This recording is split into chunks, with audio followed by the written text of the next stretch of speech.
मैंने जैसे कहा कि मोहम्मद हसनैन 150 प्लस का बॉलर आपको रोज रोज नहीं मिलता, आपको उसको सीरियसली लेना चाहिए। क्या फहीम अशरफ अगर आपके खुदा ना खास्ता टॉप 3 या जो नसीम जूनियर आपके चौथे बॉलर हैं, इनमें किसी को कोई इंजरी होती है तो क्या वो 10 ओवर के बॉलर हैं? क्या वो इम्पैक्ट क्रिएट कर सकते हैं वर्ल्ड कप जैसे मेगा इवेंट में? ये टीम उस जगह पर है जहां पे आपकी इसको सपोर्ट की जरूरत भी है, बिकॉज ये टीम अच्छा करती आई है, फाइनल खेले हैं, सेमीफाइनल्स खेले हैं, इस टीम को आप और बैक भी करें।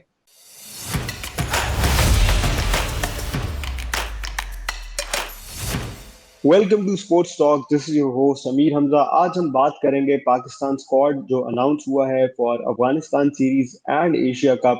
हमारे साथ मौजूद हैं गफ्फार, इनको लेते हैं लाइन पे। जी Abdul Gaffar, thank you so much for joining us. क्या हाल चाल है, खैरियत से आप? मैं बिल्कुल ठीक, आप बताएं।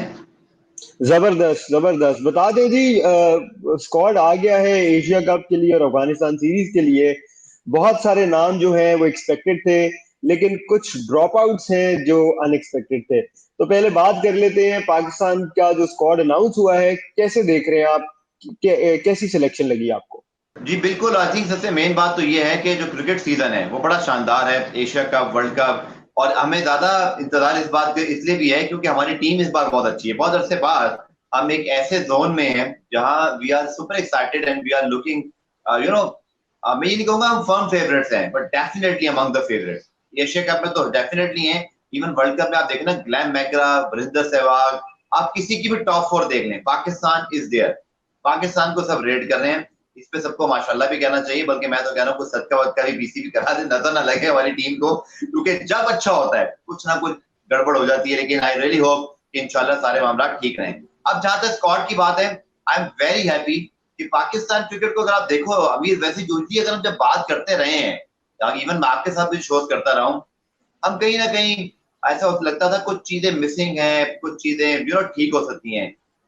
Just before the Asia cup ऐसे लगता है कि पाकिस्तान में क्रिकेट राइट ट्रैक पर है। ये इसलिए नहीं कि पाकिस्तान ने श्रीलंका को हराया है, इसलिए कि अगर आप पिछले 2 साल की ओवरऑल परफॉर्मेंस देखो और उसमें एक ही चीज की कमी थी।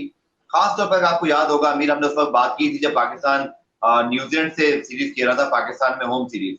मैं उस पर भी बात कर रहा था कि बाबर आजम जो हमारे कप्तान हैं, इनको एक ऐसे तगड़े कोच की जरूरत है या एक तगड़ी टीम मैनेजमेंट की जो कि बाबर के बिहाइंड खड़ी हो। और वो हुआ पिछले 2-3 महीने में, जब हमने देखा ग्रांट ब्रैडमन आए, विकी आर्थर डायरेक्टर, और अब इंजमाम उल हक जैसा चीफ सिलेक्टर, क्योंकि इंजमाम इससे पहले भी विकी आर्थर के साथ काम कर चुके हैं। तो उस तनाजुर में अगर आप देखें तो हमारी टीम का जो स्क्वाड सिलेक्शन है for Asia cup and Afghanistan series is 95% almost is perfect, क्योंकि आपकी 11 बहुत सॉर्टेड आउट है। आपको एक्चुअली 11 के बाहर के लड़के पिक कर लेते हैं कि अगर आपको जरूरत पड़ी तो तब क्या होगा। आज बिट सरप्राइज कि फहीम अशरफ की अचानक 2 साल बाद वनडे टीम में एंट्री हो जाती है। आई वाज एक्सपेक्टिंग कि अगर आप आमिर जमाल को यहाँ ग्रूम करते, जिसने पीएसएल में अच्छी परफॉर्मेंस की, वो शाहीन की तरफ से हाईएस्ट विकेट टेकर था अब्रॉड टूर पे। फिर अगर आप देखो तो उसका इंग्लैंड के खिलाफ जो डेब्यू हुआ था, आई थिंक उनके साथ थोड़ा इंजस्टिस है, क्योंकि ऑलराउंडर की यार आपको ना एक वैसे भी उसको आपको सिर्फ टीम में लाना नहीं होता, फिर आप उसको टीम में लाके ग्रूम करते हो। तो मैं इस एंगल से सोच रहा था कि क्या फहीम अशरफ अगर आपके खुदा ना खास्ता टॉप 3 या जो नसीम जूनियर आपके चौथे बॉलर हैं, इनमें किसी को कोई इंजरी होती है तो क्या वो 10 ओवर के बॉलर हैं? क्या वो इम्पैक्ट क्रिएट कर सकते हैं वर्ल्ड कप जैसे मेगा इवेंट में? I doubt. या तो आप फिर जाते शाहनवाज धानी, मोहम्मद हसनैन, आमिर जमाल, जो 3 आपके प्रॉपर ऑप्शंस हैं, क्योंकि देखिए हसनैन को हसनैन। भी हमने देखा, सॉरी आपको कट कर रहा हूं, लेकिन हसनैन को हमने एलपीएल में देखा है। The way he bowled Babar Azam, वो क्या ही पोइटिक बॉलिंग की है मोहम्मद हसनैन ने। तो डेफिनेटली वो एक बहुत अच्छी ऑप्शन थी जिसको अक्सर हम निगलेक्ट कर देते हैं। बिल्कुल, क्योंकि देखिए न्यूजीलैंड सीरीज में अमीर आपने जो स्क्वाड सेलेक्ट किया था उसके अंदर शाहनवाज धानी, कामरान गुलाम और मोहम्मद हसनैन तीनों शामिल थे। मुझे इस बात से बड़ी तकलीफ होती है कि अगर किसी बेचारे क्रिकेटर को आप परफॉर्मेंस के बाद सिलेक्ट करो और उसको चांस दिए बगैर आप आउट कर दो। कामरान गुलाम के बहुत रन हैं, इसी तरह मैंने जैसे कहा कि मोहम्मद हसनैन 150 प्लस का बॉलर आपको रोज रोज नहीं मिलता, आपको उसको सीरियसली लेना चाहिए। आप उसके साथ एक पूरा वर्कलोड मैनेजमेंट भी प्लान करो, क्योंकि वो लीग्स खेल रहा है और पाकिस्तान के लिए आप उसको नहीं खिला रहे। इसका मतलब है कि हमें उसका जो पोटेंशियल है उसका फायदा नहीं हो रहा, दूसरे उसका फायदा उठा रहे हैं। ठीक है, उसको एक्सपीरियंस मिल रहा है। तीसरा, शाहनवाज धानी, जिन्होंने आपने देखा कि बड़े वोकल हो गए वो सोशल मीडिया पर, उन्होंने ट्वीट भी कर दिया, तो मेरे ख्याल में थोड़ा सा जज्बाती इकदाम था। पाकिस्तान क्रिकेट में ऐसे जज्बाती ट्वीट्स का बैकलैश ही आता है। आपका क्रिकेट बोर्ड इस पर नाराज हुआ होगा। और बहरहाल मैं इसमें डिटेल में जाऊंगा। वो यंग फास्ट बॉलर है। अभी आपने हमीद देखा था, आप और मैं मौजूद थे पेशावर ज़ल्मी की जब कराची में टैलेंट हंट हुआ, कितना बच्चा सिंध से आया। उसमें बहुत बड़ा किरदार है शाहनवाज धानी की इमरजेंस का, बिकॉज वो एक रोल मॉडल बने। बच्चों ने देखा कि हमारे हम में से एक लड़का जाकर पीएसएल में स्टार बना, और फिर उनका स्टारडम वाकई नजर आया सोशल मीडिया पर भी, और उनकी जो परफॉर्मेंसेस थी। बट मैं ये समझता हूँ कि शायद आप एक बेहतर ऑप्शन जो है वो देख सकते थे एज अ ऑलराउंडर। स्पेशली मैं आमिर जमाल की बात करूं, क्योंकि ये उनके पीक ईयर्स हैं यार। वो बहुत रॉ यंग भी नहीं है, लेकिन अभी उनके पास क्रिकेट बाकी है। ये उनके बेस्ट ईयर्स हैं, आपको उसको यूटिलाइज करना चाहिए था। बाकी आपकी इलेवन बहुत तगड़ी है। मैं हम लोग, जैसे मैंने बात की अमीर की, हम जब क्रिकेट डिस्कस करते थे 1 साल पहले 2 साल पहले भी, वो वेरी क्रिटिकल। बट माशाल्लाह हमारी टीम इस तरह की फेज में है कि आप यकीन तौर पर अमंग द फेवरेट्स हैं, और हमें इस टीम को पूरा बैक भी करना है। मैं ये भी जरूर बोलूंगा, हम जब खुद भी, मैं अपनी बात कर रहा हूँ, आपकी बात कर रहा हूँ, या मैं फैंस की बात कर रहा हूँ, या ओवरऑल मीडिया की, एक्स क्रिकेटर्स की भी, ये टीम उस जगह पर है जहां पे आपकी इसको सपोर्ट की जरूरत भी है। बिकॉज ये टीम अच्छा करती आई है, फाइनल खेले हैं, सेमीफाइनल्स खेले हैं। इस टीम को आप और बैक भी करें। बिल्कुल ठीक कह रहे हैं आप। अच्छा, जहां हमने देखा कि इसमें कोई शक नहीं है कि बहुत ही कंपेटिटिव टीम इस बार जो है हमारी नजर आ रही है हमें एशिया कप में, और आगे फिर World Cup and then the Afghanistan series. इतनी कंपेटिटिव है कि इमाद वसीम, शान मसूद, सरफराज अहमद, हारिस सोहेल जैसे जो प्लेयर्स हैं वो एक्सपेक्ट कर रहे थे इस टीम का हिस्सा बनना, लेकिन ऑब्वियसली उनको ड्रॉप कर दिया गया। तो इस पे आपकी क्या राय है, किस तरह से देखते हैं आप? क्योंकि वो भी अपनी रिस्पेक्टिव लीग्स में, फ्रेंचाइज क्रिकेट में बहुत अच्छा परफॉर्म कर रहे हैं, और जो उनके लास्ट, अगर आप 4-5 मैचेस या सीरीज देख लें, तो वे दे परफॉर्म प्रीटी वेल। तो आप उसको किस तरह से देखते हैं, इनको, इनके ड्रॉप होने पर? देखिए, अगर फहीम अशरफ के चैप्टर को अगर आप अलग कर दें, तो बाकी सारी सिलेक्शन में एक चीज आपको कॉमन नजर आएगी। वो ये है कि हर उस लड़के को कैरी ऑन किया गया है जिसको आप पिछले 6-8 महीने से सिलेक्ट करते आ रहे थे। हारिस आपके रिजर्व विकेट कीपर थे, मौजूद हैं। आपने इसी तरह, अगर आप बात करते हैं इमाद वसीम की, अगेन T20 की परफॉर्मेंस देते हैं अमीर सारी, चाहे वो पीएसएल की हो, चाहे आप बाकी लीग में देख लें। इसी तरह Zaman Khan is a very good potential, but again उन्होंने वनडे क्रिकेट नहीं खेली। तो मैं समझता हूँ इट्स अ फेयर कॉल। अगर आप सिलेक्टर्स को देखें तो उन्होंने इस पॉइंट ऑफ व्यू से बिल्कुल ठीक सिलेक्शन की है कि जिस फॉर्मेट का खिलाड़ी जिस फॉर्मेट में परफॉर्म कर रहे हैं वहां वो खेले। Yes, Imad Wasim, Zaman Khan definitely amongst the candidate. जब वो आप T20 की तरफ बढ़ोगे, अगले साल वर्ल्ड कप है T20 का, Zaman Khan definitely one of your surprise package. आप उसको जरूर कैरी कर सकते हो, आप उसको ग्रूम कर सकते हो। But I think Sarfaraz Ahmed के मुताबिक मैं ये कहूंगा कि देखिए, उनका कमबैक टेस्ट क्रिकेट में हुआ। उन्होंने लिमिटेड ओवर्स पाकिस्तान के लिए 3 साल से नहीं खेली। तो फिर आपको फ्यूचर की तरफ भी देखना है। अगर आप देखो तो मैं ये भी कहूंगा कि हारिस की जो परफॉर्मेंसेज है वो T20 में ज्यादा अच्छी है। बट अगर आप देखो तो ऐसा होता है कि T20 या लिमिटेड ओवर्स वनडे क्रिकेट में एक ही प्लेयर कैरी होता है, टेस्ट में शायद अलग हो जाता है, जैसे सरफराज मौजूद है। तो I think again it's a fair call. लेकिन हारिस के ऊपर भी अब यहाँ बड़ी जिम्मेदारी है कि जब उनको मौका मिले तो वनडे में भी अपने आप को प्रूव करें। T20 में उनका जो स्टाइल ऑफ क्रिकेट है, जिस तरह की फ्लैंक पॉइंट्स है, एक मॉडर्न डे अप्रोच है, पाकिस्तान वे की अगर हम बात करें, तो आप ये नहीं, भी याद रखें। मैं स्पेसिफिकली हारिस सोहेल की बात कर रहा हूँ। मैं स्पेसिफिकली हारिस सोहेल की बात कर रहा हूँ कि हारिस सोहेल ड्रॉप हुए, तो उनके बारे में आपका क्या है कि अगर वो ड्रॉप हुए? क्योंकि उनकी परफॉर्मेंसेस तो हमने देखी है, हमेशा आउटशाइन कर रहे होते हैं ओडीआई के, वो बड़े जबरदस्त बैट्समैन। बिल्कुल 40+ जब आपका एवरेज होगा और आप ड्रॉप हो गए टीम से, जो पहले रहे 2-3 साल, तब भी वो समझ नहीं आई। फिर वो टीम में आ गए, पर अगेन उनको कोई प्रॉब्लम हुआ और फिर वो खेले ही नहीं। और थोड़ा है इनकंसिस्टेंसी हमारे यहाँ सिलेक्शन में रही है। बट अगेन मैं कहूंगा कि आपके रिप्लेसमेंट कौन थे, अगर आप देखें तो आपने इफ्तिखार को चांस दिया, he proved himself. Salman Ali को देखें, he excel not only in ODI but also now in test cricket, he become your superstar. उसने आउटस्टैंडिंग परफॉर्मेंस दी है। सऊद शकील आपकी टेस्ट में आउटस्टैंडिंग परफॉर्मेंस करके अपने ओडीआई में उसने भी डेब्यू 50 किया था, मगर वो ड्रॉप हो गया था। ये हुआ है माजी में, आप सही कह रहे हो कि जो इनकंसिस्टेंसी वो नजर आ रही, बट अभी क्या है मैं समझता हूँ, मेरी अपनी राती राय में फहीम अशरफ की एक डिबेटेबल किस्म की सिलेक्शन है, जहाँ शायद आप आमिर जमाल को, लेकिन अगेन मुझे समझ में आ रहा है कि वर्ल्ड कप में आप एंटर हो रहे हो, मिकी आर्थर उनके साथ प्रीवियस स्टैंड में उनको बड़ा बैक करते रहे, तो मुझे नजर आ रहा है कि उनका बहुत ट्रस्ट लेवल है, तो ठीक है, फॉर फेयर एनफ हम जरूर उसको डिबेटेबल करें, बट ये ऐसी चॉइस नहीं है कि हम कहेंगे कि बड़ी कुछ ज्यादती कर दी, क्योंकि आमिर जमाल भी अभी इंटरनेशनल क्रिकेट खेले नहीं है, अभी हम ये सोच रहे हैं कि अच्छा कर सकते हैं, तो I think it's pretty much very decent squad selection, considering कि हमारी फॉर्म अच्छी है, कंसिडरिंग कि हमारे कोचेस के पास एक विजन है, और अगर वो समझते हैं कि इस विजन पर उनके ये प्लेयर्स उनको सपोर्ट करेंगे या वो डिलीवर कर सकते हैं, तो I think they have every right to implement. बिल्कुल, हमने देखा कि शान मसूद जो थे वो टेस्ट मैच दोनों मैचेस में जो लंका के अगेंस्ट हुए हैं उसमें उन्होंने परफॉर्मेंस जो दी है वो अबव पार ही दी है।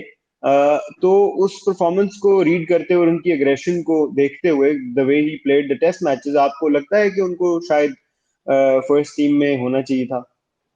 देखिए अगेन अब्दुल्ला शफीक वर्सेस शान मसूद, क्योंकि Abdullah Shafique your backup opener, बिल्कुल नहीं है कि कोई यहाँ पे ना यहाँ भी कोई ज्यादती हुई है या किसी को फेवरेट किया गया है। अगर आप देखो तो शान मसूद को T20 वर्ल्ड कप में चांसेस मिले, he did a decent job against India, he was tough match में बड़ी अच्छी परफॉर्मेंस थी उनकी, इवन फाइनल में भी ठीक थे, बट अगर आप देखो तो टेस्ट क्रिकेट में रिसेंटली उन्होंने स्ट्रगल किया है। आई गॉट योर पॉइंट कि वो पाकिस्तान वे को इम्प्लीमेंट कर रहे थे, बट उनके उनके स्कोर बहुत बड़े नहीं है, 30s में है, बिल्कुल। 40s में है।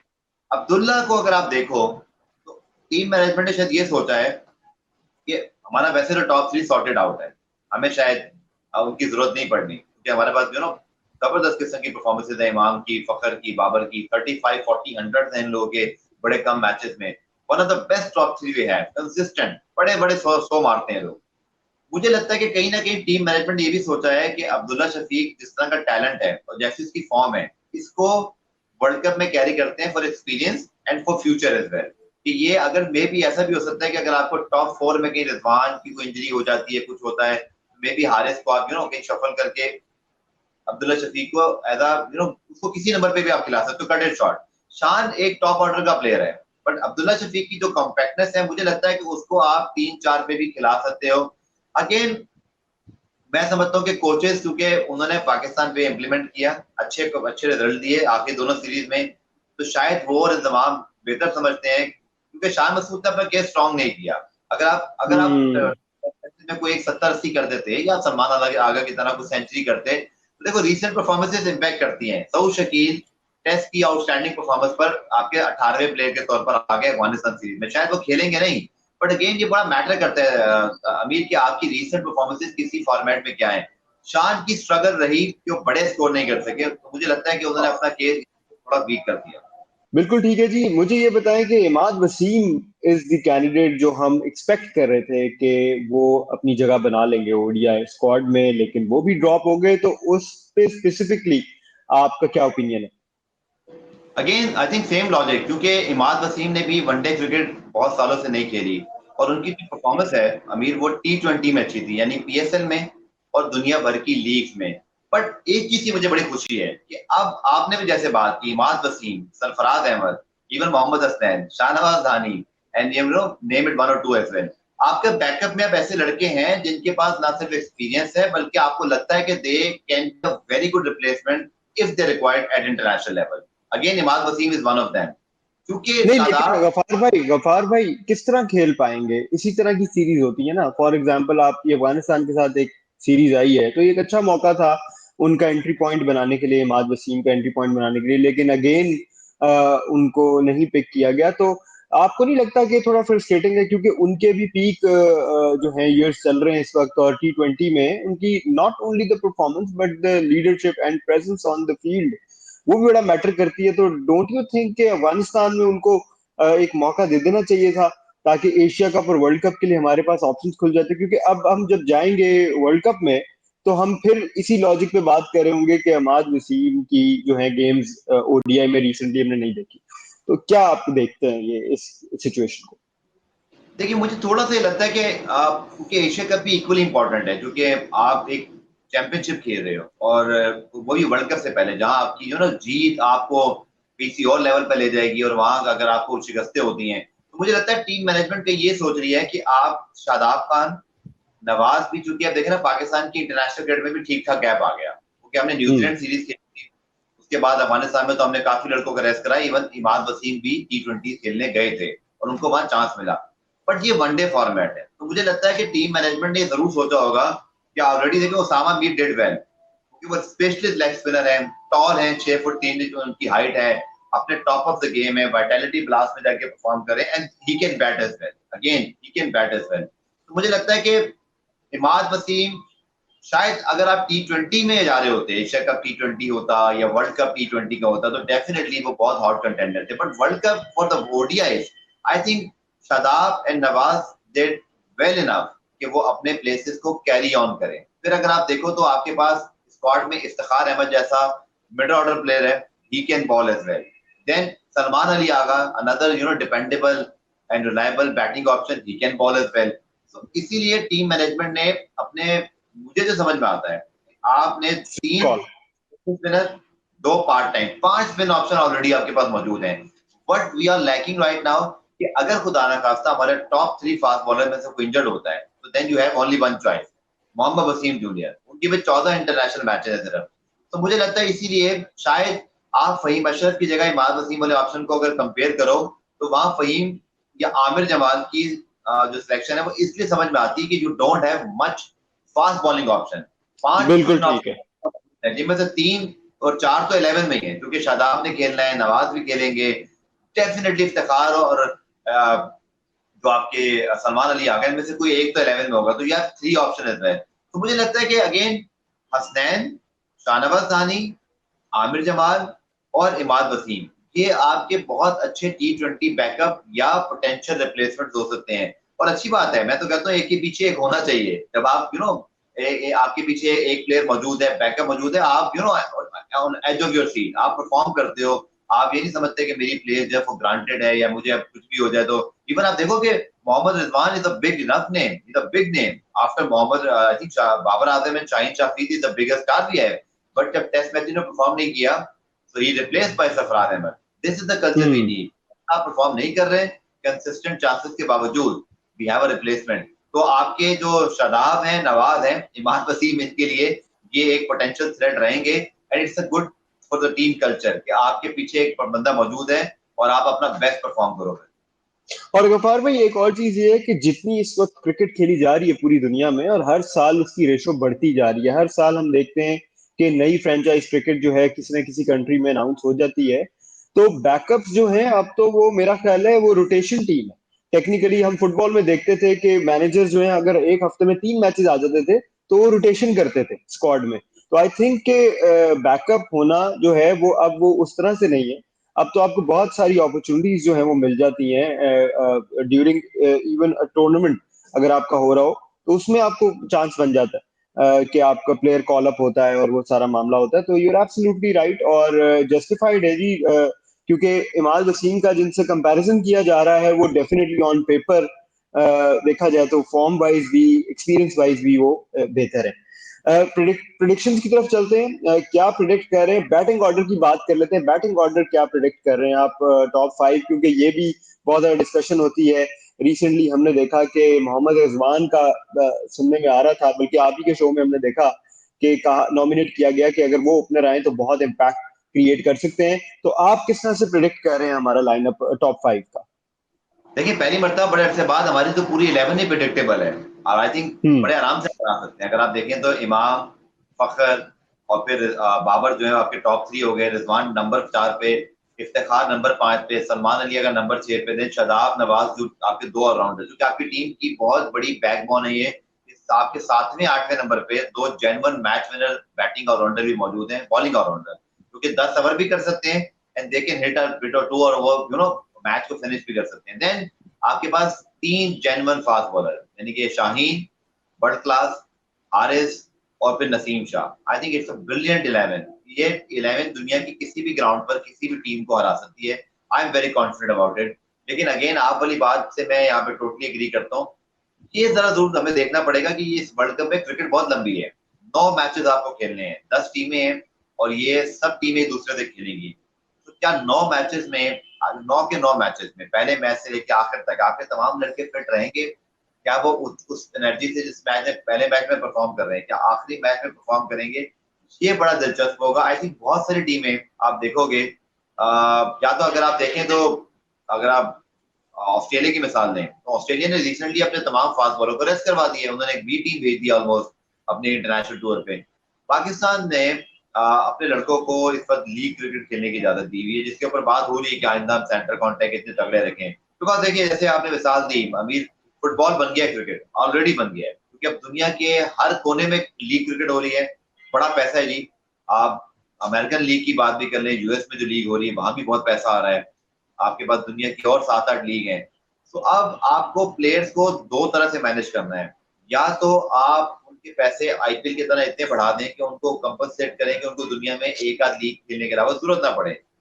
वरना मैं आपको बता रहा हूँ कि जैसे वेस्ट इंडीज का आप हाल देख लें कि उनकी टीम एक सबसे पहले वहां T20 का असर आया कि उनके सारे के सारे जो बिग नेम थे, गेल्स, पॉलार्ड्स, ब्रावोस, उन लोगों ने जाकर पूरी दुनिया में लीग खेली, वो स्टार बने, और वेस्ट इंडीज की जाने से वो ज्यादा नहीं खेलते थे सिवाय आईसीसी इवेंट के।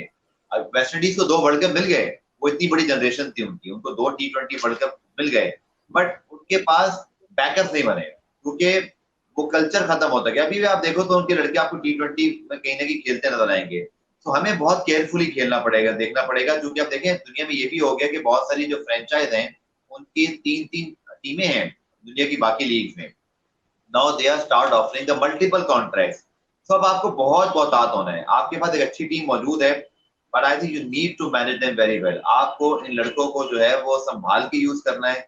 आपको, जो मैं 11 की बात कर रहा था, कि आपने अपनी टीम फ्रेश लेके जानी है यार। आप ऐसे ना हो कि लड़के टायर्ड हो, उनको ड्यूरिंग टूर्नामेंट इंजरी हो जाए, फिर आएगा प्रॉब्लम वो बैकअप वाला, कि आपके पास क्या अच्छे बैकअप मौजूद हैं? मेरे ख्याल में जो आपके पास मौजूदा 11 है, इसके बैकअप इतने तगड़े आपके पास नहीं है, तो फिर आप स्ट्रगल भी कर सकते हो। बिल्कुल ठीक है। Thank you so much Gaffar for giving us your time. Thank you for watching Sports Talk. This is your host Amir Hamza signing out. Keep watching Zalmi TV for exciting sports updates.